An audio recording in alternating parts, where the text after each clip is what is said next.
आज हम बात करेंगे लाल किले की, जो मुगलों ने बनाया था। मतलब हमें ऐसा पढ़ाया गया है कि इस किले को शाहजहां ने बनवाया था और इसे बनाने के लिए 10 साल का समय लगा था।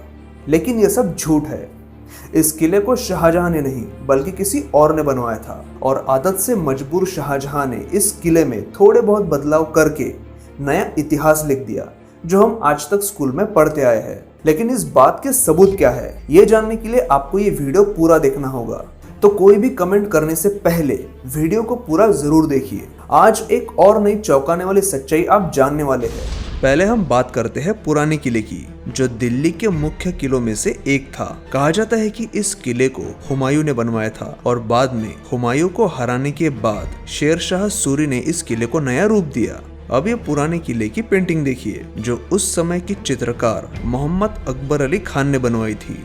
इस पेंटिंग पर उसने साफ साफ इस किले का जिक्र इंद्रपट नाम से किया है। और यही नहीं, साथ में उसने ये भी लिख रखा है कि इस किले को राजा अनंगपाल ने बनवाया था।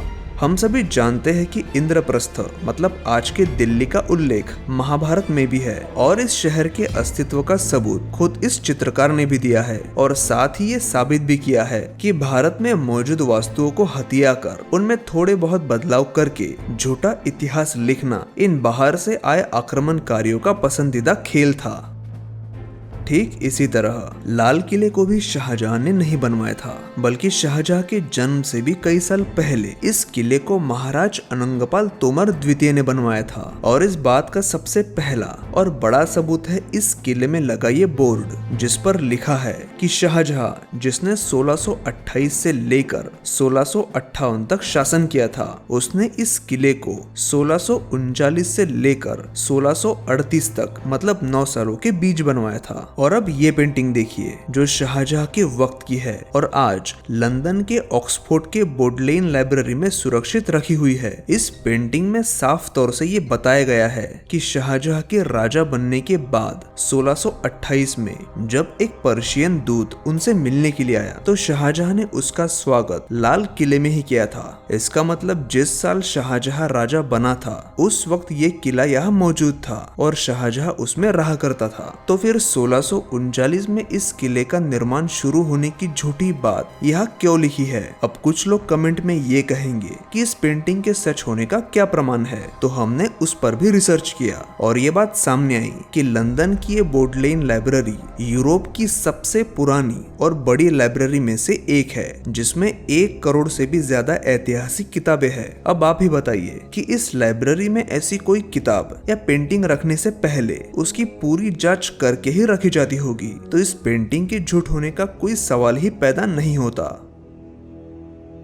तारीख फिरोज शाही, जिसे 1357 में जियाउद्दीन बरानी ने लिखा था, उसके पेज नंबर 160 पर उसने लिखा है कि जब अलाउद्दीन खिलजी पहली बार दिल्ली आया था, तो वो कुश्क ए लाल महल में रुका था और उसने और उसकी सेना ने वहां कुछ दिन आराम किया था। तारीख फिरोज शाही में उल्लेख हुआ कुश्क ए लाल महल कोई और नहीं बल्कि यही लाल किला ही था, और जिससे ये बात साबित होती है कि शाहजहां के जन्म से कई साल पहले ये किला यहाँ मौजूद था। अकबरनामा में भी उल्लेख है कि पूरे दिल्ली शहर का निर्माण राजा अनंगपाल ने किया था और उन्होंने वहां कई आलीशान किले भी बनवाए थे।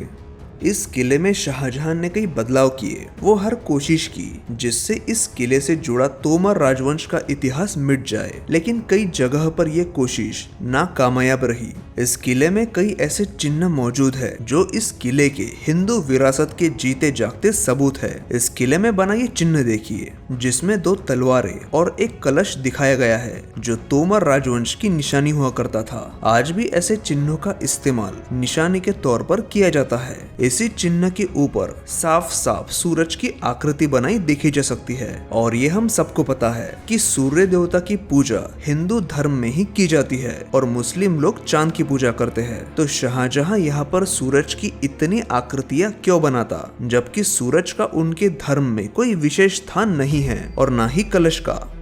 इस किले के मुख्य प्रवेश द्वार पर 2 हाथी दिखाई देते हैं। अब क्या ये केवल एक कोइंसिडेंस है कि भारत के बाकी हिंदू संरचनाओं के प्रवेश द्वारों पर और यहाँ तक कि हर हिंदू मंदिर के प्रवेश द्वार पर भी ऐसे ही हाथी दिखाए जाते हैं। साथ ही यहाँ के एक दरवाजे पर एक हाथी और माहौत की मूर्ति है, जिसमें साफ दिखाई दे रहा है कि ये माहौत हिंदू है, ना कि किसी और धर्म का। और चलो मान लो कि जैसे हाथी की मूर्तियां हिंदू मंदिरों में और किलों में होती है, उसी से प्रभावित होकर ठीक वैसी ही मूर्तियां शाहजहां ने लाल किले में बनवाई थी। लेकिन मूर्तियां तो इस्लाम धर्म में वर्जित है, तो जो चीज इस्लाम में वर्जित है वो चीज कोई मुस्लिम राजा अपने किले में क्यों बनवाएगा।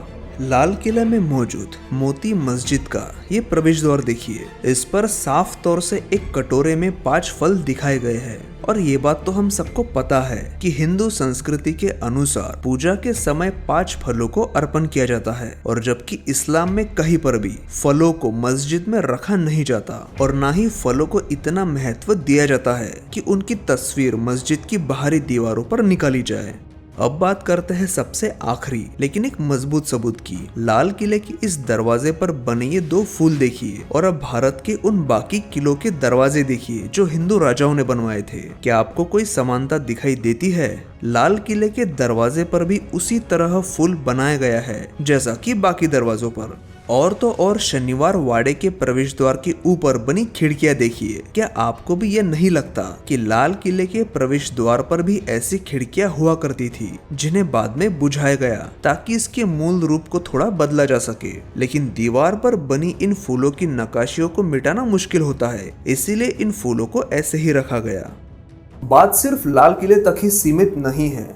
भारत में ऐसी कई संरचनाएं हैं जिनका ऐसा झूठा इतिहास फैलाकर सैकड़ों सालों से हम भारतीयों को मूर्ख बनाया जा रहा है। अगर आप चाहते हैं कि हम ऐसे और झूठे इतिहास की सच्चाई आपके सामने लाए, तो इस वीडियो को लाइक करके अपना सपोर्ट जरूर दिखाएं और हमारे साथ इंस्टाग्राम पर भी जरूर जुड़ जाइए। धन्यवाद।